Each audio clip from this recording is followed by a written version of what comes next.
Enjoy that backlog, he barked, grinning like he'd just won a damn Oscar. The entire conference room erupted into polite chuckles, fake as Brad's veneers.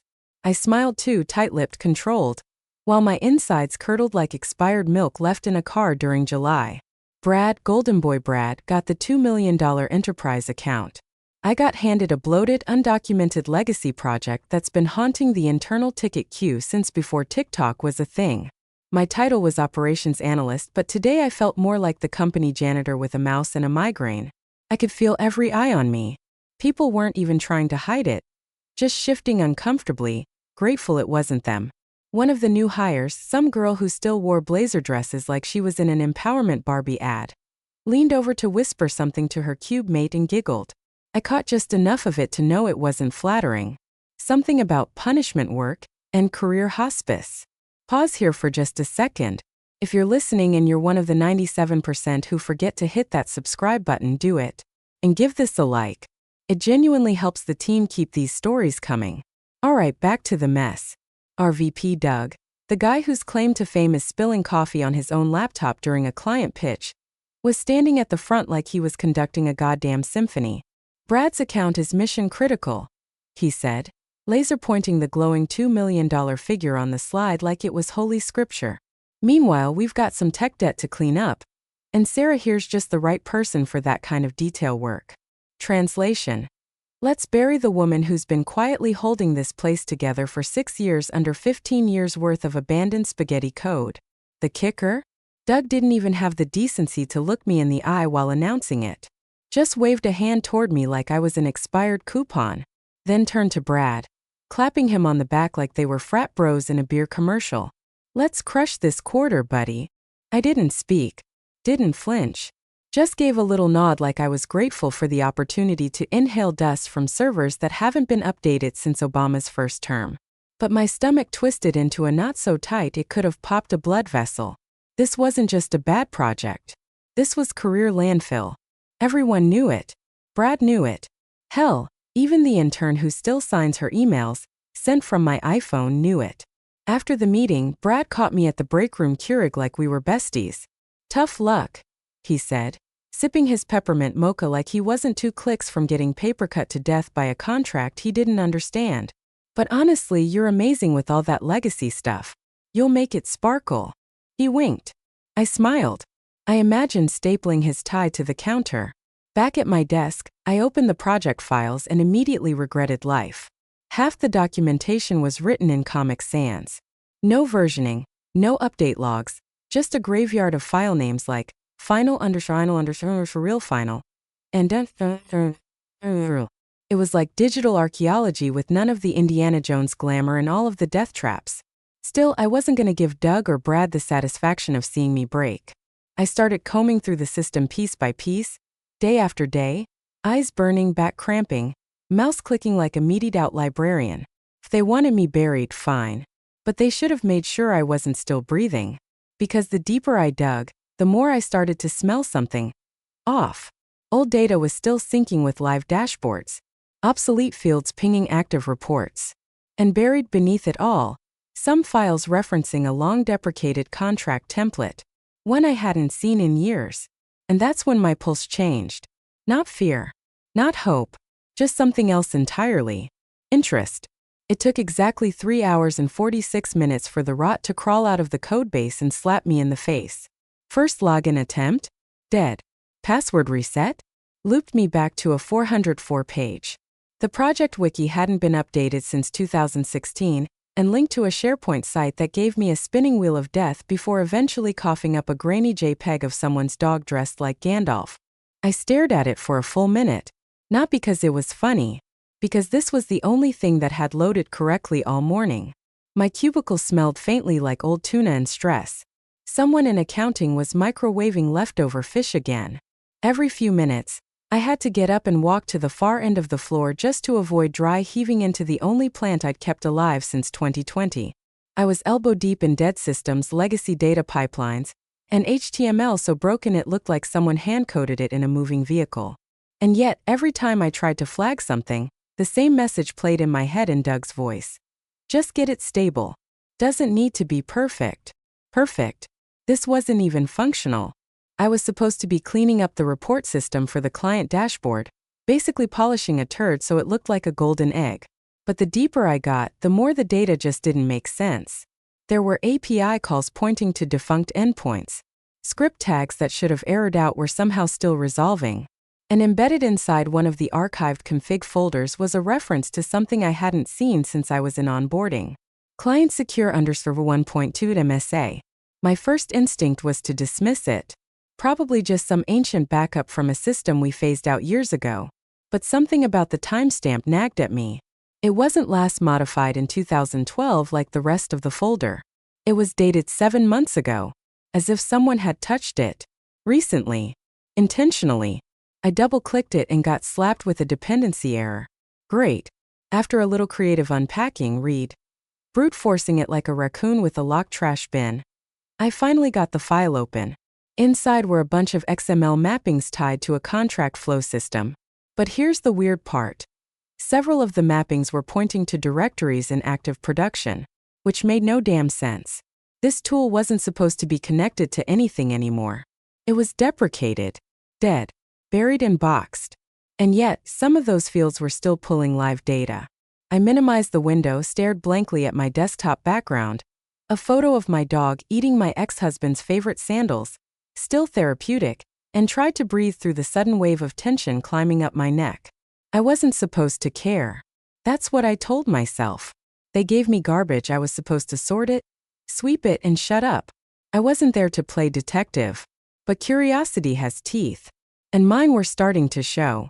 The next day I skipped lunch, barricaded myself behind 2 monitors and a strategically stacked lean cuisine box, and started tracing the data flows. Sure enough, multiple legacy systems were still being actively queried by live dashboards.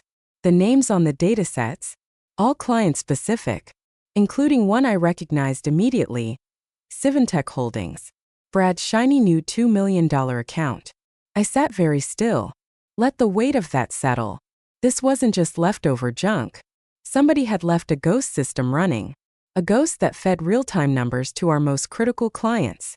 And if I was right about the MSA version I'd seen, we had a very big problem, because if that clause was still active, if it hadn't been updated in the current contracts, then Civentech's deliverables were tied to a compliance timeline no one had mentioned. Not once. The kind of clause that doesn't just cause headaches. The kind that cancels deals. It was 11:47 p.m. when I finally found it, the little bastard script that had been running in the shadows like a cockroach with admin privileges. I was still in the office because of course I was. Security had stopped doing badge rounds 2 hours earlier. The overhead fluorescents were humming like they were powered by resentment, and I was on my 4th cup of coffee that tasted like printer toner. But I couldn't let it go. Not after what I saw syncing earlier that day. The script was nested inside an automation folder labeled archive_deploy, which is corporate for, we know this is a problem but nobody wants to be the one who deletes it. It was short, efficient, slick in a way that suggested someone competent had written it, once upon a time when people still cared. It pulled data from 2 systems. One was a historical reporting archive. The other was live. That shouldn't have been possible. The archive was air-gapped, supposedly segmented to prevent bleed-through. But here it was. This script was bridging them. It wasn't just copying data. It was translating formats, validating schema, and quietly stuffing outputs into a dashboard stream that hadn't been touched in months. I clicked through each line, watching the logic unfold like a confession. Whoever built this script knew exactly what they were doing. They just didn't expect anyone to come looking after it was buried. Halfway down, I hit a reference. MSA_clause 12 override equals true. I froze. Clause 12b. I hadn't seen that phrase in years. It was part of a legacy master service agreement we used back when we still gave a damn about third-party verification. The clause was designed to auto-void deliverables if the client's audit timeline wasn't met. 90 days hard limit. No exceptions. We phased it out because it was too risky. Too rigid. Clients hated it. Legal hated it more. So why the hell was it still here? I pulled up our document control system and searched for every version of the Civentech MSA I could find. The active one, the polished client-facing copy Brad had submitted, was clean. Clause 12b was gone. Sanitized. Pretty little PDF, all proper signatures and digital stamps. Nothing out of place. But the script wasn't lying. Somewhere in the back end, someone had copied and deployed an older contract schema, which meant one of two things. Either someone forgot to update the automation when the MSA changed, or someone deliberately kept the old clause in play. I felt that familiar shift in my gut, the one that starts as irritation and slowly curdles into focus. The kind that used to kick in during system downtimes at 2 a.m., or when a client accidentally overwrote a production table and swore it was our fault. The kind of cold, clear adrenaline that makes your hands steady and your eyes sharp. I cross-referenced the audit log. The script had been touched 7 months ago, right around the time Brad started courting Civentech. Of course, I sat back in my chair and stared at the blinking terminal like it had personally insulted me. Brad had used the old clause. Maybe out of ignorance. Maybe out of laziness. Maybe because he thought no one would check. But that clause was a grenade with the pin halfway out. And if Civentech requested an audit, and we couldn't prove delivery within that 90-day window, we were dead. He was dead. The deal was dead. And Doug? Doug had fast-tracked the whole thing. Probably skipped verification to score a quarterly win and make Brad look like a rainmaker. I leaned forward, saved the script to a flash drive, encrypted the folder, and made damn sure to leave no trace on my local machine. Then I opened a new document and started writing down everything. Timestamps, pathways, file versions, MSA references. This wasn't just about a clause. This was a landmine someone else left buried. And I had just found the pressure plate. I stared at the draft email like it had personally betrayed me. Subject line: Legacy script reference contract sync issue. Just professional enough to keep Doug from brushing it off, but not so pointed he'd forward it to legal without reading. The body laid out the basics: clause mismatch, script syncing live data from an archived contract version, potential compliance gap. I even attached screenshots, audit logs, and a snippet of the automation code. My finger hovered over send and froze. Something didn't feel right. Doug would either ignore it entirely or worse, call Brad and try to clean it up quietly. That was his style. Smile, nod, Barry. He was the kind of guy who called legal only after the house was already on fire and halfway gone. No, not yet. Instead, I minimized the email and logged into the client contract portal. We had a mirrored system that stored all active documents signed by enterprise accounts. All I had to do was pull up Civentech's MSA and compare it to the one I'd found referenced in the automation script. Side by side. First glance, they looked identical. Same formatting. Same page count. Same digital signature block. But on page 9, bottom of the third clause group, I found it. In the archived version, 12b, deliverables issued under this agreement are contingent upon third-party audit verification within 90 calendar days of the effective date. Failure to complete this process voids the associated services without penalty or recourse. In the live version, nothing. The clause was gone. Entirely. No replacement. No amended language. Just deleted. Like it had never existed. And yet, the automation script had been actively processing Brad's client reports through that clause framework. Feeding data. Validating timestamps. All under the assumption that the audit requirement was still enforceable. Which meant one thing. Civentech never waived 12b. Because they didn't know it was gone. But Brad? He had to know. He worked with the contracts team. He uploaded the final version himself. And if he knowingly removed the clause to get around the audit, just to fast-track deliverables and close the deal faster, then we were sitting on a regulatory landmine. Because if Civentech requested an audit right now and noticed the sync delays from that legacy system, the whole deal could collapse. No legal protection. No buffer. Nothing but Brad's dumbass grin and Doug's PowerPoint slides to explain it all. I closed the client portal, heart pounding like a jackhammer in my chest. This wasn't a theory anymore. It was real. I bookmarked every relevant file, printed off the metadata logs, and encrypted the archive. Then I copied the entire folder structure, scripts, references, screenshots, version histories, to my flash drive and slipped it into the side pocket of my laptop bag. My hands were shaking just a little. I opened my draft email again. Read it once. Twice. Then I hit delete. If I sent that to Doug, it'd get buried. If I sent it to legal, I'd trigger a meltdown without cover. But there was one person who would know exactly what this clause meant. And I had his business card sitting in my desk drawer. Left over from a lunch and learn nobody attended except me and the guy from procurement who always smells like menthols. The external auditor. The one who oversees compliance for high-value clients like Civintech. I reached for the drawer. And smiled. They hosted the happy hour at some faux industrial bar downtown. The kind with exposed pipes, overpriced craft cocktails, and servers who pretended to forget your order until you tipped like a hedge fund manager. I only went because I needed to look normal. Casual. Dutiful little cog in the corporate wheel. And maybe because I wanted to watch the two stooges who caused this mess do victory laps before the bomb went off. Brad was already half a margarita deep by the time I got there, perched on a bar stool like it was a throne. He was holding court, hair too perfect, shirt just a little too tight.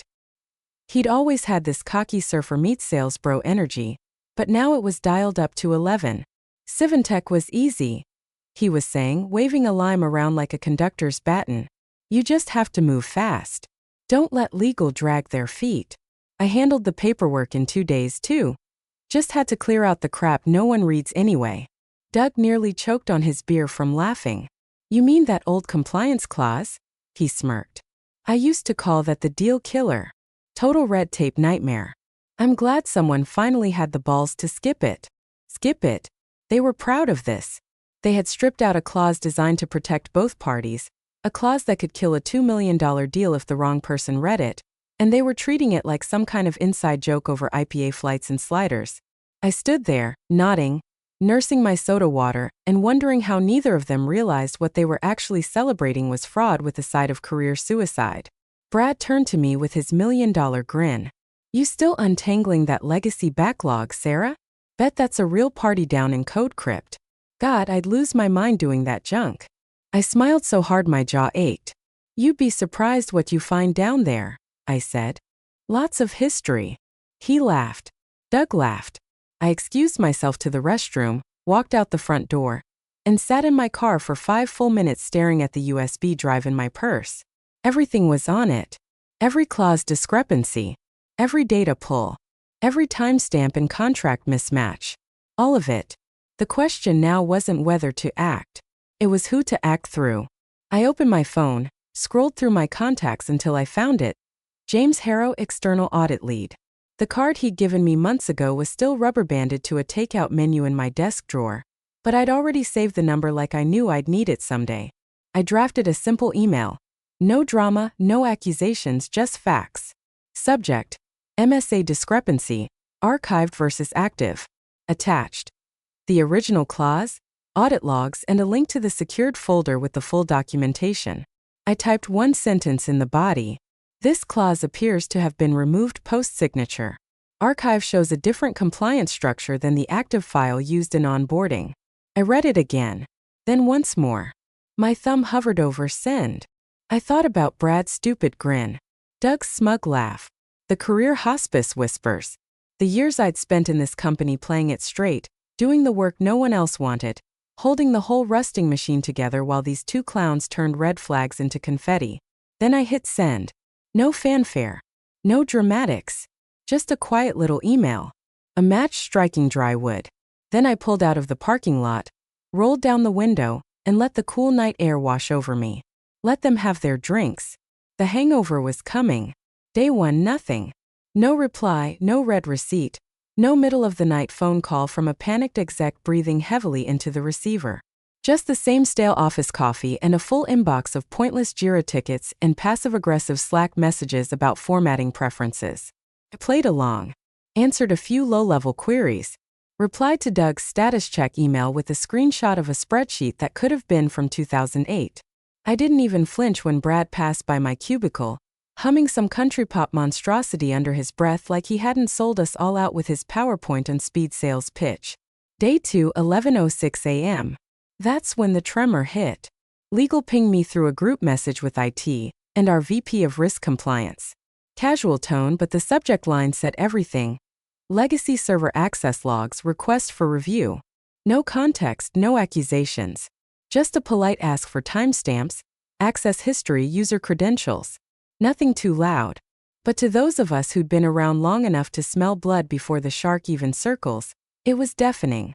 I replied with everything they wanted, formatted, cleaned, filtered.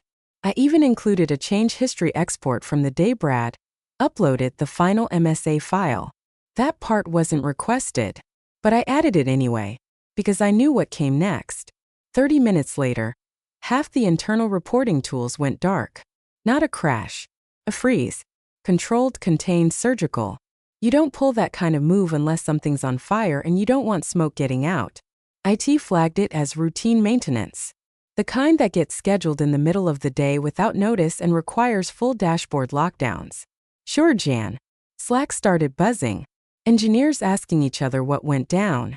Product leads side-eyeing devs. Operations folks suddenly looking like they forgot how to use their keyboards. Meanwhile, I just sipped my sad little tea and kept working on my backlog tickets like the floor wasn't slowly tilting. Brad? He wasn't humming anymore. He walked past my cubicle twice that afternoon, slower each time. On the second pass, he stopped, leaned against the wall like he was posing for a startup brochure and said, "Hey, you notice any issues with the client dashboards?" I gave him a blank look. Haven't touched anything on that end in days. He squinted, trying to read my face. I gave him nothing. Not a smirk, not a twitch. Just deadpan calm. "Oh, cool," he said, clearly not buying it. "Weird stuff going on. Probably a permissions bug." "Probably," I said and turned back to my monitor. Doug, meanwhile, was clueless. He sauntered into the afternoon sink like nothing was happening, asked about the happy hour turnout, and reminded everyone to crush Q4. The man was a balloon animal in a suit. All air and shape, no structure. I half expected him to start talking about synergy next. But legal knew.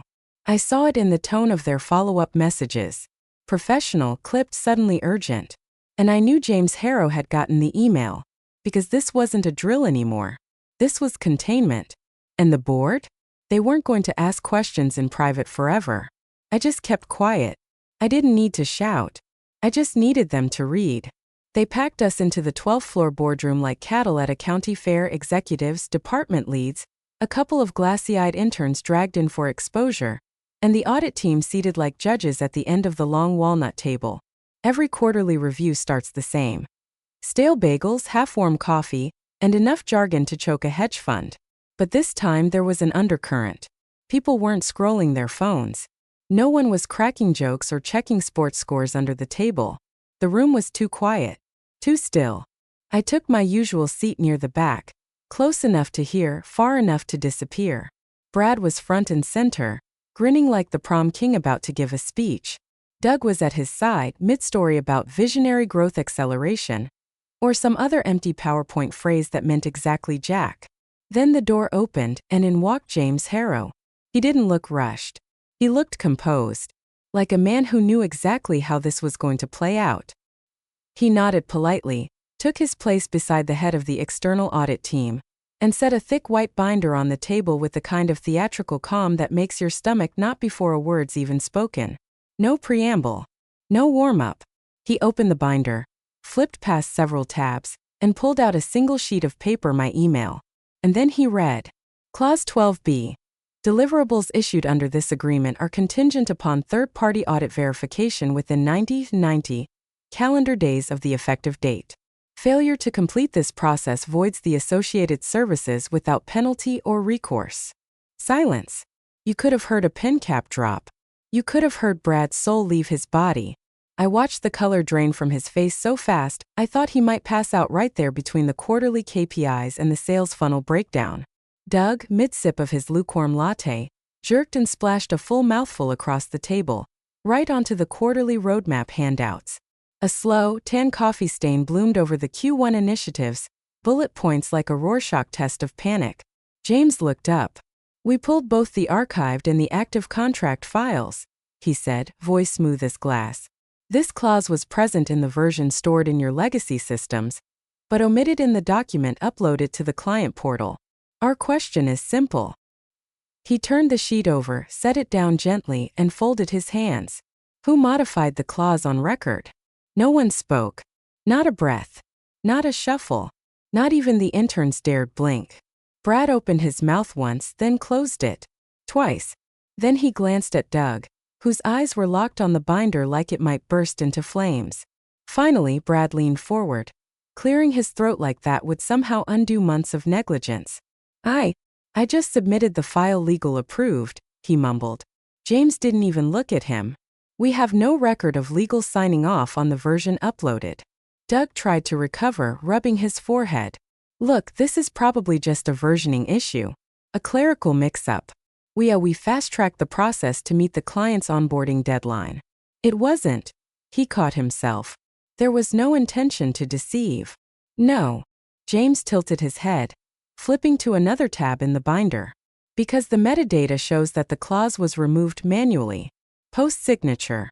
And the script still processing data through clause 12b indicates your internal systems were referencing a version the client never agreed to. Another silence. This one thicker. Hotter. Shame rippling under every breath. From the corner of my eye, I saw our general counsel quietly set down her coffee and slide her phone out, typing something fast, probably legal prep or a 911 text to the CEO. I didn't move, didn't smile, didn't blink. But inside, the stillness was delicious. Brad, who had spent weeks strutting like he owned the air in this building, looked like he was about to puke into his embossed leather notebook. Doug tried to shift the topic. Well, let's circle back after lunch But James cut him off with a raised hand. No need. We'll finish this section now. And that's when I knew. The fall had already started. It didn't explode all at once, it unraveled. Thread by thread. The kind of quiet collapse that starts behind closed doors and seeps into every hallway until even the office plants start to look nervous. First, the email from legal. All client communications related to Civintech Holdings are to be paused effective immediately. No explanation. No timeline. Just a full-stop freeze, as if someone had yanked the plug out mid-sentence. Then came the investigation notice. Not public. Not loud. But everyone heard about it within hours. Word spread fast that legal was combing through every contract submission log, document upload, and Slack message tied to Brad's onboarding timeline. The implication was clear. Someone had either forged approval or accidentally skipped a step no one wanted to own. Brad stopped showing up to meetings. The man who used to stroll through the halls like he was on the cover of Success magazine was now a ghost. I saw him once midday in the parking garage, pacing between two pillars and talking into his phone like it owed him money. His hair was messy, his shirt untucked, and for the first time ever, he wasn't wearing his Apple Watch. I almost didn't recognize him. His quarterly bonus? On hold pending internal review. Per the finance update someone accidentally shared on the public Slack channel. The message was deleted within 2 minutes. Everyone had screenshotted it in one. Then came Doug. He tried to keep the act up, strutted into the Thursday planning meeting like he hadn't just been roasted by external auditors 4 days earlier. Told us all to stay agile and lean into the uncertainty. Classic Doug nonsense. But right after that meeting, he got pulled into HR. An hour later, his Outlook status flipped to "Oh." A vague all-staff email followed from the interim VP. Doug will be taking a short leave of absence to spend time with family and reflect on new opportunities. We all knew what that meant. No one replied. Then, like gravity shifting, everything tilted my direction. I was in the middle of cleaning up one of the orphaned scripts from the legacy server when a calendar invite hit my inbox. No subject. Just 3 names. General Counsel, Interim VP of Ops, and me. Closed door. Conference room B. I walked in to find them already seated. No smiles. No fake small talk. Just folders, laptops, and a bottle of water placed carefully at my seat, label turned outward untouched. I sat down, folded my hands, and waited. The VP leaned forward. Sarah, we've reviewed your access logs, your notes, and your audit trail. You were the first to flag the discrepancy. You were thorough, quiet, professional. The general counsel nodded. You prevented what could have been a major breach of contract. Potentially a lawsuit. They didn't say Brad screwed us or Doug almost sunk the company, but they didn't have to. Then came the pitch. We need someone to own this system. To rebuild the compliance bridge from the ground up. You'd report directly to Ops and Legal. Title upgrade. Salary bump. Full control. I sat back. Took a breath. It wasn't revenge. It wasn't even justice. It was respect. The kind they only offer when they're cornered. When they realize the quiet ones don't just survive the storm. They are the storm. I didn't accept. Not yet. But I let them finish their pitch. And when I stood to leave, I saw the way they looked at me. Like someone they'd underestimated. Like someone who wasn't just useful, but necessary. The offer letter sat on my desk for 2 full days. And signed. A fat little folder with confidential stamped across the top, and all the usual bait inside. New title, high 5-figure bump. Bonus structure, a team of my own. Everything I was supposed to want. Everything they thought I'd jump at. I didn't. Instead, I cleared my desktop. Not metaphorically, literally. Cleared it.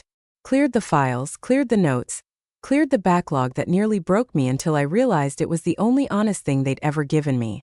I deleted the sandbox directories, burned every version draft to a single encrypted zip, and copied it to a shared archive, clean, documented, and done. Then I wrote my resignation letter. Short, boring, legally bulletproof. 2 days later, I walked into the CEO's office for my exit discussion. She tried to act surprised, like I hadn't just held their entire $2 million relationship together with spit, flash drives, and the last threads of my patience. She gestured for me to sit, but I stayed standing. You know, she started, folding her hands like a bad therapist. We're sorry about what happened. Really. You were put in a tough spot, and we're grateful you handled it with discretion. Discretion. That's what they call it when the building's on fire and you don't scream. We were looking forward to your leadership in the new role. You'll have more resources. A voice at the table. I shook my head once. Calm. Final. I've accepted another offer, I said. At the audit firm. That froze her. She blinked. You're leaving. I am. Silence hung between us like smoke. She shifted uncomfortably. Was it the timing? We can revisit comp. Maybe bring you in at director instead. I smiled just barely. Then I leaned down, placed my badge gently on the edge of her desk, and said it. You told me to enjoy the backlog. A pause. Then I turned toward the door. I did. I walked out without looking back. Past the half-walls and recycled air. The same carpet where Brad once called my work repetitive magic. Past the desk where I'd once sat hunched under 2 monitors and a broken AC vent, holding the entire data flow together with duct tape and unpaid overtime. It was clean now. Keyboard centered. Screens dark. Legacy folder scrubbed down to 0. I stepped into the elevator and watched the floor counter blink, down and down. I wasn't angry. I wasn't vindicated. I was finished. They handed me trash work. I handed them a mirror.